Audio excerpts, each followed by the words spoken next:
Hey there guys, the PC Guy here with the news in tech and gaming for the week. This time with a bit of a stuffed nose, so never mind if my voice sounds a bit weird. And the first topic for today is AMD fixing the boost clock issue on their Ryzen 3000 processors. These were not achieving the advertised boost clock even on single thread in many cases. The issue was pinned down to a BIOS problem with the motherboards, not really the CPUs themselves.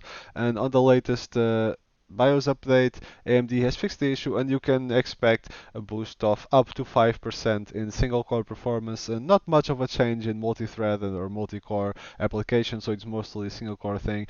Is it really going to make a big difference in how you use your PC? Will you notice an improvement in day-to-day things? Probably not, because they're already very fast, and this only makes them a little bit faster, but it does bring it in line to what they advertised and to what you expect out of the box for the CPUs, as long as your motherboards have the most current BIOS. This issue has been blown a bit out of proportion lately, with their BIOS survey getting a lot of attention, including Intel misusing it for their own marketing ends. Check the videos that I posted last week if you are interested in what that's all about. But at least now it is done and fixed. Hardware Unbox has posted a very detailed, very thorough analysis of this update and the comparisons and benchmarks and all that, so feel free to check them if you want to see how much of a difference it makes, but otherwise just update your BIOS and you should get some free performance. Apparently Nvidia is trying to populate their product stack even more by launching another two graphics cards on the lower end, the 1660 Super and the 1650 Ti. This pretty much only makes the purchases even more confusing because those cards are so close together in performance that any other models there in between are kind of just populating the same segment over and over until you have at the point where you have a graphics card every $20 that performs just like 5% better than the previous one. For example, the 1660 will have the same amount of cores, the same amount of everything, same amount of memory. The only difference is the memory will be GDDR6 instead of GDDR5. So you will get a slight boost in the memory performance. The 1650 Ti, on the other hand, will have a slight amount of CUDA, increase of CUDA cores, but again, not a whole lot. So what you're going to get is you're going to have 1650, 1650 Ti, 1660, 1660 Super, and then 1660 Ti. They're all going to be within like 5-6% performance of each other, and all with a price difference of $20 of each other. So it's a bit of an overpopulation in that segment. I get it that the budget is pretty much the bulk of the sales. We love to focus on the high-end hardware here. We love our 9900Ks and our 3900Xs and our 2080 Ti's. But what really sells and makes a lot of money for Nvidia, AMD, Intel, etc., it's the mid and low range because it's the bulk. You get less per unit, obviously, but you sell a lot more of them, so it kind of evens out like that. So this explains why Nvidia is trying to populate this segment. However, it is a bit overpopulated right now, if you ask me. It seems like an attempt to combat the Navi that is rumored to also launch sometime soon on the budget segment. We have not heard much about that, but it does seem like a preemptive strike at trying to take that segment and lock it down. It seems that the Intel 9900KS, the special edition that will hit 5 GHz all cores out of the box, is supposed to be hitting the shelves on October, so not very far from now. Intel is kind of pushing down hard on the marketing on the whole 5 GHz all cores and really pressing the issue that it hits all cores as advertised. So they are kind of playing the dirty game in terms of marketing, throwing dirt at AMD because of the entire boost clock situation that I mentioned earlier. Kind of falls on their faces when you finally realize that the issue was not on AMD's processors to begin with, but on the motherboard BIOSes, and it is now fixed.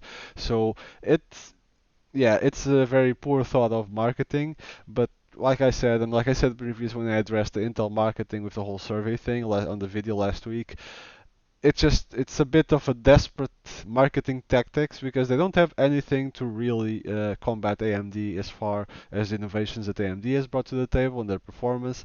They are still holding the crown of highest clock frequency, clock speed, and highest single thread performance, but they're holding it by a hair. So it does seem like they are getting a bit desperate, and they don't seem to have anything to answer it with. Like we know, the 10 nanometer processes won't be here for a while, so by the time they get there, AMD will have the improved version of the Ryzen 3000, probably the 4000. So how much that will bring us in terms of further improvements remains yet to be seen, but it does seem like Intel is really trying to play dirt in the marketing scheme. Samsung A-die RAM has been spotted, which might mean that RAM will be getting cheaper. This is not necessarily a good thing, although it sounds nice, because the performance might drop if you go for that A-die. The thing is, Samsung is shifting their performance to the 10 nanometer, while the previous B-die was manufactured on the 20 nanometer process, so it was a bit more expensive if you were going for the high-end stuff, but it allowed you to get higher clock speeds and frequencies and timings and all that sort of thing. Now with B dies, however, with A dies going on the 10 nanometer and the production going to 10 nanometer in general, while that 10 nanometer process is being optimized, it will be more difficult for Samsung to get the same clock speeds, timings, etc. that they did on the previous already very optimized 20 nanometer process.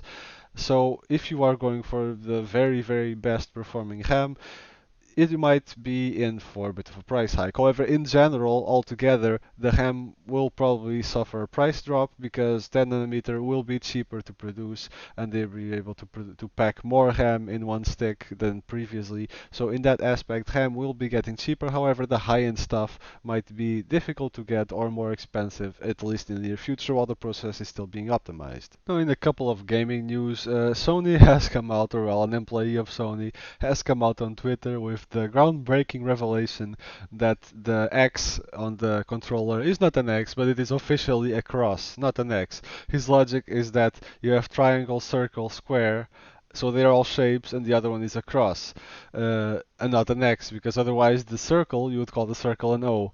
Now, not exactly the groundbreaking industry news that you were probably hoping to hear, but at least we got that out of the way that it's an X and not a cross. Or it's a cross and not an X. It's confusing and irrelevant, and I don't even know why I feature that here. And the last news piece of the week goes for World of Warcraft in general, not necessarily the classic version, with a bit of a controversy surrounding an in-game item. It is a purely cosmetic item. It is a backpack that you can wear over your character's back. Well, the thing is that usually you can only wear just plain capes or nothing on your back, and there is not really a whole lot of accessorizing in there.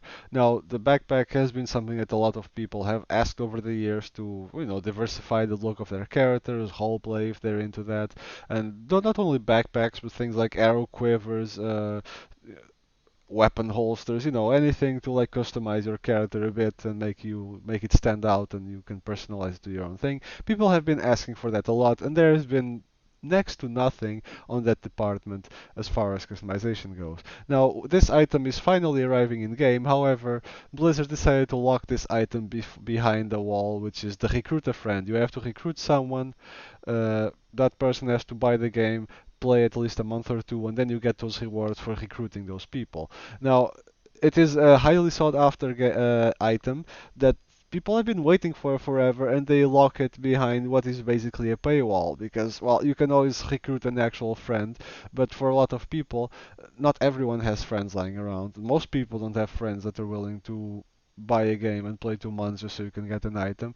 So what are most people doing? A lot of people use the in-game gold to buy Battle.net balance, which is it's perfectly legal because Blizzard, it's run by Blizzard. You can buy tokens in-game, convert them to balance in the Blizzard store, and then use that balance to basically buy Blizzard products.